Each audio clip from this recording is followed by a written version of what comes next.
নমস্কার, আমি ডক্টর বোধিসত্ত্ব খান। ৭৭তম সাধারণ প্রজাতন্ত্র দিবসের শুভেচ্ছা জানিয়ে আজকের এই প্রোগ্রাম শুরু করছি। নিজের মনকে প্রস্তুত রাখুন।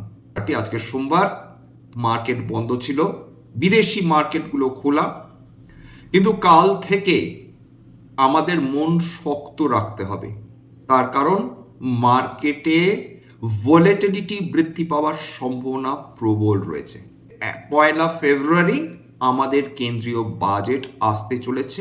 খুব স্বাভাবিকভাবেই বাজার নার্ভাস থাকবে। আপনি কিন্তু বা লজিক্যালি সেটাকে পরিমাপ করতে পারবেন না।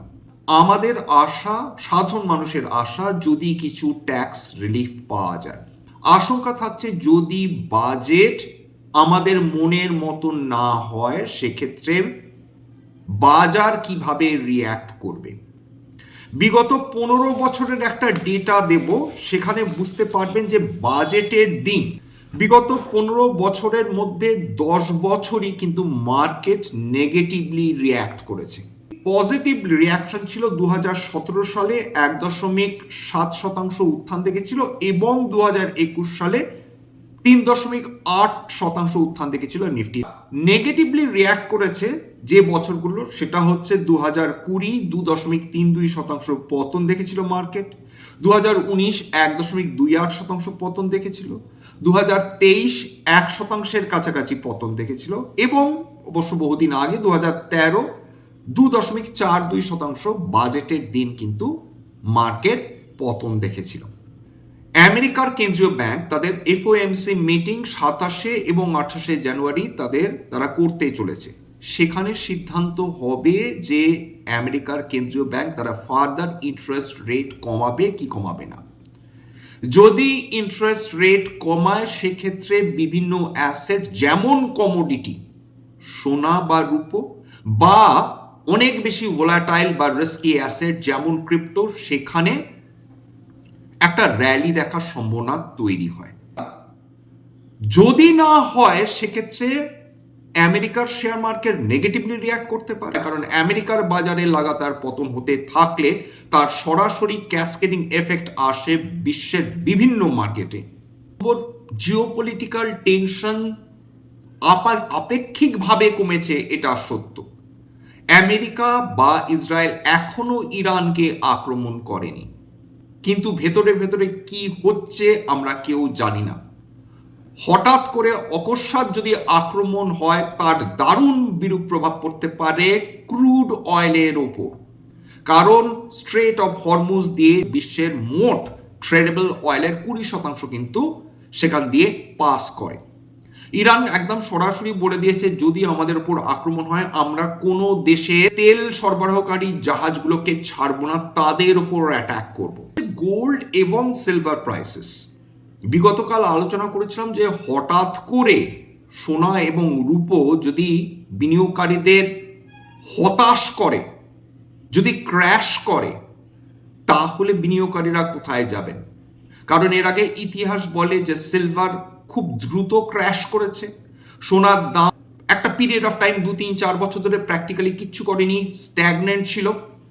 এরকম সম্ভাবনা অতীতে হয়েছে, ভবিষ্যতে হবে না, এরকম গ্যারেন্টি দিয়ে কেউ বলতে পারে না।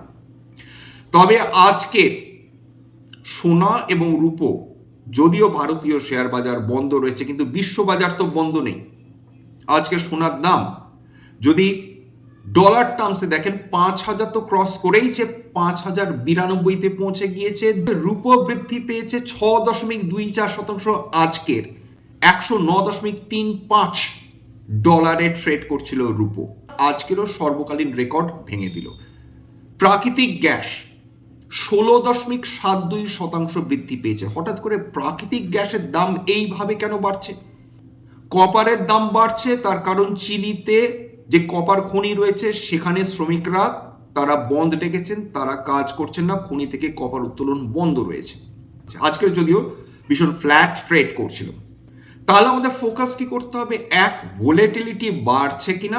লাস্ট শুক্রবার ১৪.১৯ ছিল, মানে নিফটি ভিক্স ৬.৩১% সেটা বৃদ্ধি পেয়ে গিয়েছিল। এবং যখনই ভারতীয় শেয়ার বাজারে ভোলেটিলিটি বৃদ্ধি পায়, সেটা ট্রেডারদের জন্য মারাত্মক ডিফিকাল্ট হয়ে যায়। সোনার উপর দামের উপর নজর রাখতে হবে। যেটা শোনা যাচ্ছে, শোনা কথা, ফ্যাক্ট চেক অবশ্যই করে নেবেন, যে সরকার যদি আমাদের ইম্পোর্ট ট্যাক্সেস বৃদ্ধি করে, মনে করুন যে বিগত বছরই তারা কিন্তু কমিয়ে দিয়েছিলেন ট্যাক্স, 15% থেকে 6% নামিয়ে এনেছেন। যে মুহূর্তে এই ইম্পোর্ট ট্যাক্সেস কমিয়ে দেওয়া হয়েছিল, সঙ্গে সঙ্গে সোনার দাম 5% নেমে গিয়েছিল, কিন্তু এইবার সেটা হওয়ার সম্ভাবনা কম। তো আর কি আমরা কেউ জানি না যে সরকার প্রকৃত অর্থে ইম্পোর্ট ট্যাক্সেস বৃদ্ধি করবেন নাকি একই রাখবেন নাকি আরো কমাবেন, আমরা কেউ জানি না। অন্তত এই পরিস্থিতিতে কমাবার তো কোনো প্রশ্নই নেই। যদি তারা ইম্পোর্ট ট্যাক্সেস বৃদ্ধি করেন, সেক্ষেত্রে সোনাতে আরো র্যালি হওয়াটা অস্বাভাবিক না। কোনো ফরওয়ার্ড লুকিং স্টেটমেন্ট করছি না, কেবল বলছি যদি এটা লজিক্যালি আমরা ভাবার চেষ্টা করছি, যদি ইম্পোর্ট ট্যাক্সেস বাড়ে তাহলে খুব স্বাভাবিকভাবে সোনার দাম বৃদ্ধি পাবে। বাজেটে সরকার কোন সেক্টরগুলোর ওপর ফোকাস দেবেন? আবার বলছি যে সরকার যখন কোনো সানরাইজ সেক্টরের উপর ফোকাস করেন, সেটা কেবলমাত্র কয়েক মাসের জন্য বা এক বছরের জন্য ফোকাস করেন না, এগুলো কিন্তু লং টার্ম পলিসিস হয়ে থাকে। সেই পলিসি কন্টিনিউয়েশনটা যেটা বিগত বছরে সরকার নিয়েছিলেন বিভিন্ন সেক্টরের ক্ষেত্রে, সেটা কি এই বছরেও একই থাকতে পারে? সরকার কোন দিকে ফোকাস করতে পারেন? কমন সেন্স বলে যে যে সেক্টরগুলো বিশ্বজুড়ে তাবর তাবর দেশ তথা তাবর তাবর কোম্পানিজগুলোর সঙ্গে লড়াই করার ক্ষমতা রাখে, বিশ্বমানের প্রোডাক্ট তৈরি করার ক্ষমতা রাখে, ভারত সরকার সেই সেক্টরগুলোর ওপরই কিন্তু বিশেষ ফোকাস দেওয়ার কথা ভাবতে পারে।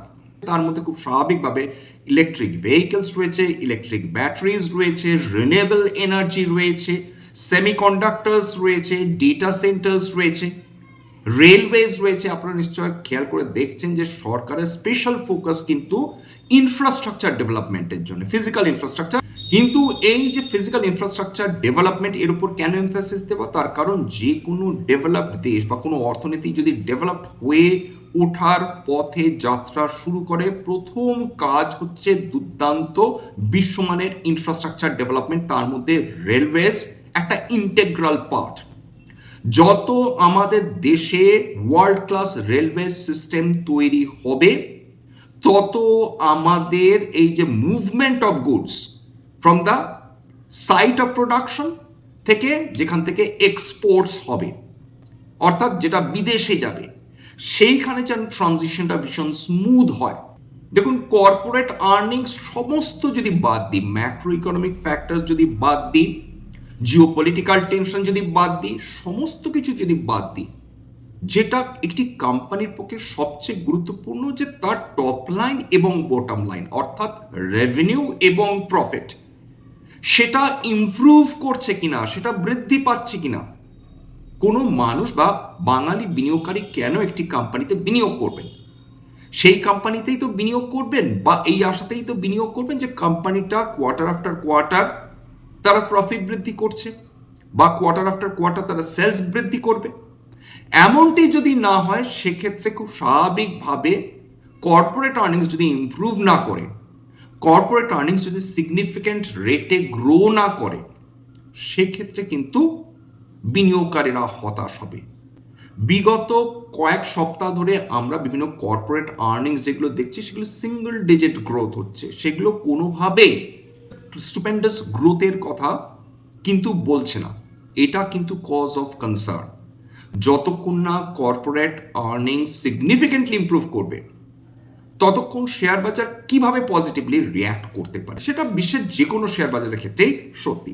27 তারিখ অর্থাৎ কালকে বলা হচ্ছে নাকি মাদার অফ অল ডিলস, সেটা ইউরোপীয় ইউনিয়নের অধিকর্তারা বলছেন যে ভারত ইউরোপীয় ইউনিয়ন অর্থাৎ যে 27টি ইউরোপীয় দেশ রয়েছে, তাদের মধ্যে নাকি মাদার অফ অল ডিলস হতে চলেছে। এবং সেই ফ্রি ট্রেড এগ্রিমেন্টের ফলে ভারতীয় এক্সপোর্টস, বিশেষ করে ইউরোপে আমরা যে পণ্যগুলো এক্সপোর্ট করব, সেগুলো কিন্তু অনেক কম ট্যাক্স আমাদের এক্সপোর্টসগুলোর ওপর হতে পারে, অর্থাৎ কমে আসতে পারে। কিন্তু কালকের সেটা এই ডিলটা ইঙ্কড হবে কিনা, অর্থাৎ সত্যি সত্যি চুক্তি হবে কিনা, এবং এখানে এই চুক্তি হলেই যে সবকিছু হয়ে যাবে তা নয়, এটা র্যাটিফিকেশন লাগবে ইউরোপীয় ইউনিয়নে, তার জন্য কয়েক মাস সময় কিন্তু লাগলেও লাগতে পারে। ট্যাক্স রিলিফ আমরা পাবো কিনা, বাজেটে যা পরিস্থিতি হয়ে রয়েছে ট্যাক্স রিলিফ সরকার কিভাবে দেবেন সেটা একটা বড় প্রশ্ন। সরকারের এলবো রুম কিন্তু খুব কম এই মুহূর্তে। অলরেডি জিএসটি রেশনালাইজেশন এবং বিগত বছরে প্রায় 12 লাখ টাকা অবধি ট্যাক্স রিবেট দেওয়ার ফলে সরকার মারাত্মক কিছু তারা মধ্যবিত্ত মানুষের জন্য করতে পারবেন কিনা সেটা একটা সন্দেহ। ক্যাপিটাল গেন ট্যাক্স, মানুষ এটা নিয়ে আলোচনা করছেন, বিশেষজ্ঞরা আলোচনা করছেন, বিভিন্ন নিউজ চ্যানেল সোশ্যাল মিডিয়াতে এটা নিয়ে আলোচনা হচ্ছে যে ক্যাপিটাল গেন ট্যাক্স নিয়ে সরকার কিছু করবেন কি। যদি সরকার ঘুরিয়ে এফআইআইসদের যদি কিছু ট্যাক্স সবস দিতে চান সেটা কার্যকরী নাও হতে পারে, কারণ খুব সহজ ভাষায় ক্যাপিটাল গেন ট্যাক্স এই ধরনের বিদেশি বিনিয়োগকারীদের জন্য যদি না দেওয়া হয়, এবার তখন ডেফিনেশনের প্রশ্ন চলে আসবে যে ভাই কাকে ফরেন পোর্টফোলিও ইনভেস্টার্স বললো, কাকে ফরেন ইনস্টিটিউশনাল ইনভেস্টার্স বলবো, তখন দেশি বিনিয়োগকারীরা বলবেন যে আমরা কি দোষ করলাম। সুতরাং সার্বিকভাবে সরকার তারা ক্যাপিটাল গেন ট্যাক্স নিয়ে কিছু করবেন কি এটা একটা বড় প্রশ্ন। সিকিউরিটি ট্রানজাকশন ট্যাক্স, যারা বড় বড় ট্রেডার্স রয়েছেন, যারা বিলিয়ন্স অফ ডলার্স ট্রেড করছেন ভারতবর্ষের মাটিতে, তাদের জন্য সিকিউরিটি ট্রানজাকশন ট্যাক্স একটা সুবিশাল ট্যাক্স, যারা ট্রেড করেন তারা জানেন। সুতরাং সেই জায়গাটায় সরকার এসটিটি নিয়ে কিছু করেন কিনা, লং টার্ম ক্যাপিটাল গেন বা শর্ট টার্ম ক্যাপিটাল গেন নিয়ে কিছু করেন কিনা সেটার দিকেও শেয়ার বাজার তাকে থাকবে বই কি। কারণ ফরেন ইনস্টিটিউশনাল ইনভেস্টার্সরা বিগত 15 মাস ধরে ভারতীয় শেয়ার বাজার ছেড়ে চলে গেছেন। কেবলমাত্র 2025-এ 3 লক্ষ কোটি টাকার উপর শেয়ার বিক্রি করে দিয়ে চলে গিয়েছেন। কেবলমাত্র জানুয়ারি বিগত শুক্রবার অবধি প্রায় 40,000 কোটি টাকার উপর শেয়ার তারা বিক্রি করে দিয়ে চলে গেছেন। এটা কিন্তু মুখের কথা নয়। তাদেরকে ফিরিয়ে আনতে সরকার প্রকৃত অর্থে এই ক্যাপিটাল গেন নিয়ে কিছু করবেন কিনা সেটার দিকে কিন্তু শেয়ার বাজার তাকিয়ে থাকবেই। যে ফরেন ইনস্টিটিউশনসরা যত ভারতবর্ষ থেকে বেরিয়ে যাবে, তত তারা ডলার্স নিয়ে বেরিয়ে যাবে, তত আমাদের টাকার উপর চাপ বৃদ্ধি হবে। অলরেডি 92 টাকার প্রায় কাছাকাছি পৌঁছে গেছে টাকা। একটা খুব সহজ সমীকরণ, ফরেন ইনস্টিটিউশনাল ইনভেস্টার্সরা যত ভারতবর্ষে বিনিয়োগ করবেন, যদি তারা নেট বায়াস হন, তত ভারতবর্ষে ডলার ঢুকবে, আমাদের টাকার উপর চাপ কমবে। রুপি আরও যদি উইক হয় সেটা কিন্তু নার্ভাসনেস ক্রিয়েট করবে, বিশেষ করে ইম্পোর্টার্সরা যথেষ্ট ক্ষতির মুখে পড়ছেন। এফআইআই সিলিংকে বন্ধ করতে হবে, যেটা বাঙালি বিনিয়োগকারীদের জন্য অত্যন্ত গুরুত্বপূর্ণ। যে এই সময় আমরা হিরো হওয়ার চেষ্টা করব না। অত্যাধিক লোভ মানুষের পতন ডেকে আনে।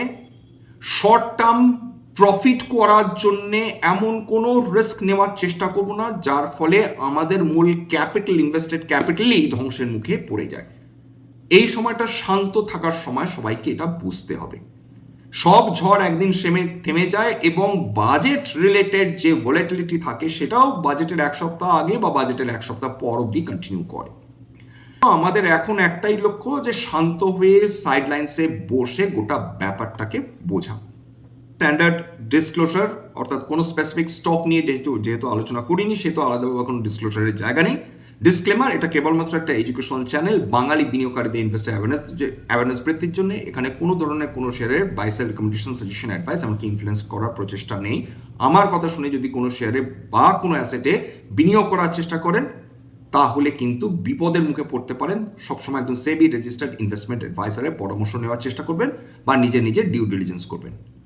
যে সোনার উপর নিয়ে আলোচনা করলাম, হতে পারে তার মধ্যে হয়তো আমার বা আমার পরিবারের ভেস্টেড ইন্টারেস্ট থাকলেও থাকতে পারে। ভবিষ্যতে যদি নতুন করে কিনি বা বিনিয়োগ করি, আগাম বিজ্ঞপ্তি দিয়ে কিনতে বা বিক্রি করতে পারবো না। আজকের জন্য নমস্কার।